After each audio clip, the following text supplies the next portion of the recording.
He's an entrepreneur who sold 2 companies before founding Likefolio, a fintech company that uses social media data to create almost impossible to duplicate insights for individual investors and companies everywhere.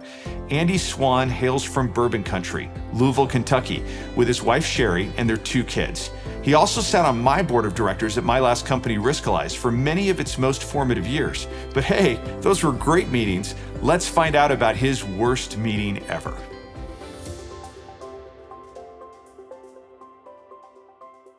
Andy, thanks for joining us on Worst Meeting Ever. Tell us, what is it like to be one of the few people on earth who has ever ingested the entire Twitter fire hose, like every tweet being sent at the same time? It's a little overwhelming at times. We did not necessarily know what we were getting into when we decided to do that. But it's also, it's extremely valuable information that you can extract from a whole lot of noise. And so we've become very good at extracting signal out of tons of noise, and it's been overwhelming. I'm not sure I would do it again the exact same way, but now that we're here, it's pretty great. That's awesome. Now, I don't know, this could be the exact same answer to the question, but I was going to say, like, I'll bring it closer to home for me. What is it like? What was it like being a board member for a company like Riskalyze? Well, it changed all along the way, because when I first joined, it was a very small team, and I just felt like just part of the team, And then as the organization grew, as more capital came in from third parties and venture funds and so on, the job changed to become much more of an oversight and governance role. But it was fantastic because I met great people, and we got to do something very successful together. So that was awesome. Yeah, for sure. Yeah, that's awesome.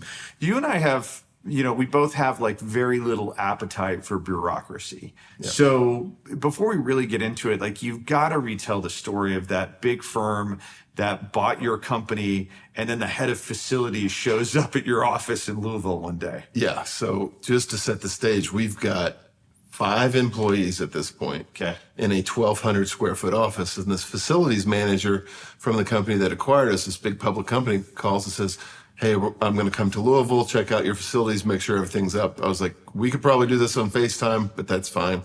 Come on down." She comes in. She's there for a grand total of 12 minutes. Tours the place, says everything looks good except for you guys don't have a coffee maker. I said, "That's no big deal. There's only 5 of us, and not one of us drinks coffee. Don't worry about it." She's like, "Okay." 3 days later, delivery, coffee maker, and a box this big of 20,000 Splenda. And I was like, welcome to the big corporate world. Probably a $5,000 coffee maker too, I'm assuming. It stayed in the box. It never came out of the box. All right. Yeah. I mean, at some point, do you get to put that on eBay, or how does that work? Yeah, I don't know. It's probably still there, actually. Okay. So hit me, worst meeting ever. Okay. So worst meeting ever. Same company. We're called in. The firm is going to start a social media collaboration tool for its clients.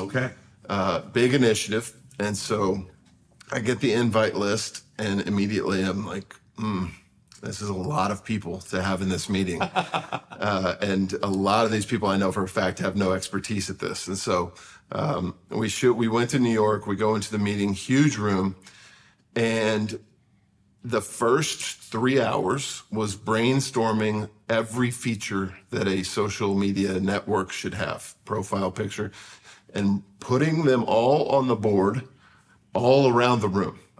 All the features are all around the room. Then when we come back for lunch, we spend 2 hours where each person has 7 Post-it notes, and these are their votes for what features are going to go into this platform. And you walk around the room and you stick your Post-it notes on the features that you think should exist. Got it. And I mean, wow. Yeah, and shocker, a lot of people. It never came to fruition. Oh, yeah. So this ended up like not actually getting built. Correct. Yeah. So that's a lot of energy and a lot of action in a meeting for not a lot of output, it sounds like. Yeah, looking around the room, thinking about all the salary that was in that room for that entire day. Yeah. We're talking 30, 40 people. Oh my gosh. If this meeting was a movie, what do you think its title would have been? Post-it note massacre. 7 votes, 0 survivors. Oh my gosh, that's hilarious. Do you think I'm thinking about that, and I've been in some productive versions of like brainstorming meetings. Brainstorming meetings can be some of the most challenging meetings, right? Because they can almost just as easily go off the rails as they work, and actually produce real insight. And so it's so difficult. Like what do you was there, in hindsight, was there a decision maker in the room? Was that part of the challenge? There was a decision maker in the room, but I honestly think that it was off course from the beginning. Interesting. Just based on the invite list and the size of the invite list. Okay, so it was all about having a bit of what you might call the United Nations meeting instead of the Situation Room meeting that really drove the problem. Absolutely. And so, how did that really manifest itself in the meeting? You just had, too many voices, or was there a lot of conflict in the meeting and it just wasn't productive conflict, or what did that look like? Yeah, it would have been great if there was conflict in the meeting and if there was actually some discussion but instead what we had was a lot of people that had no expertise and really had no basis for a lot of the opinions they were sharing, being asked to do things that they're not supposed, they're not really qualified to do, and really they knew that they shouldn't have been in that room. And they knew that they shouldn't have had the same voice as everybody else. So it was almost like, product by democracy kind of concept. Right. And it just wasn't going to work that way. Right. So whereas most meetings are about trying to, and sometimes they do this well and sometimes they don't, but they're trying to get signal out of the noise. Yeah. This one was just drowning all the signal in noise. Yes. Wow. Yeah. Okay. So what was the moment that you kind of realized like this is going to be bad? When I got the invite list, honestly. And was that part of knowing the people and just knowing that they didn't have the expertise? Yeah, I think everybody on that list knew that it was going to be bad. Wow. Yeah. And what was the feeling out? First of all, I guess before you get to afterward, was there any conversation before among some of those people just going this is not the way that we should set up this kind of conversation, or it's hey, the leader of the meeting put this together, it's just the way it is? Yeah, it was, and he was new to the company. Okay. And so, everybody was ready to give benefit of the doubt and, kind of get behind the project because the project was important. Right. And so, everybody kind of knew that it was not the right way to start a project like that, but nobody wanted to really speak up because it was kind of the new guys turn it bat, and this is how you wanted to run it. Right. Yeah. And so what was the feeling afterwards? Did anyone have a sense of what was accomplished or what progress was made? Well, I think everyone had kind of the same sense that, that didn't work.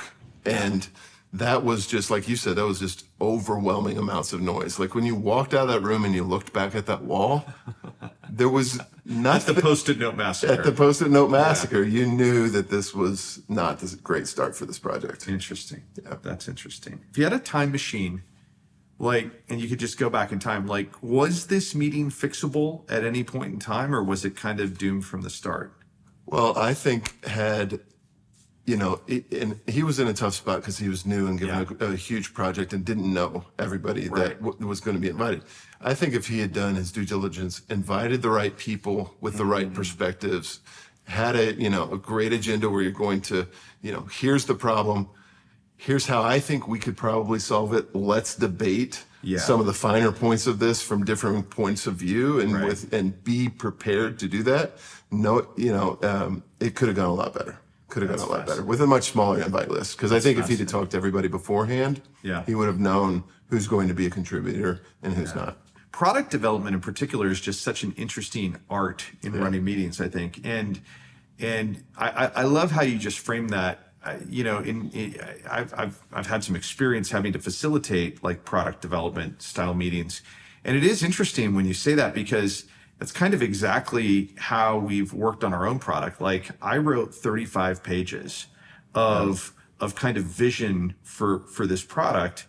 And then, what was fascinating is the good version of that document. What it did is it had these, we ended up calling them purple boxes because they were little boxes on the, interspersed in the page that were colored purple, that were like, here are the open questions that we're not certain about. Yep. And it actually became this great structure where we said, well, we need to schedule a series of meetings basically to debate the purple boxes.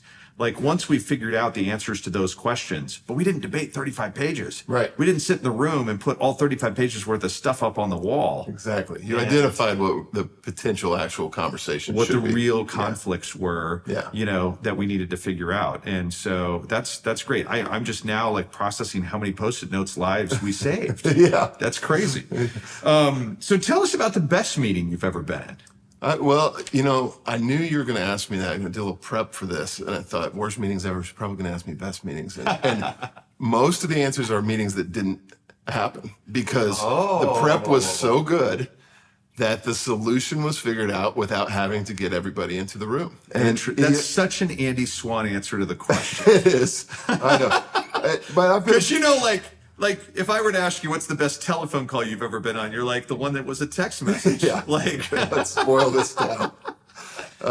So I think that there is value in that. There's a lot of value in that. And then there's a lot of, the best meetings that I've ever been in, it's really hard to just pick one, but the best meetings I've ever been in, there's a preparation, there's a goal state for the end of the meeting. Right. There's, everyone comes with a little bit of knowledge of what we're trying to accomplish and has done that, the due diligence that they can to come into the meeting, prepared to hit the points that matter. And then if it ends early, even better. Absolutely. Spoken by the man who, when I call you once in a while, you pick up and you go, your annual test of my, phone's capabilities to accept phone calls has successfully concluded. Phone app still works. Phone app still works. Before we go, like any one last piece of advice for people who are listening to this and it's their job to run meetings in their organization? I would really think through, do I want this person in the meeting? What value will they bring? And what is the cost time-wise of having them in this meeting? Is it probable that we're just going to email them a question at the end of this and they're going to either approve it or not? Or do we really need them in here to debate this out? I think like getting the invite list right is the first step of a really good meeting. Yeah. So get it a lot more like a situation room meeting and a lot less like a United Nations meeting. Exactly right. Yes. That's awesome. Well, Andy, thanks so much for joining us. This has been an absolute blast. Thank you. Worst Meeting Ever is brought to you by Contio. What if AI could kill your broken meetings? Find out how at Contio.ai.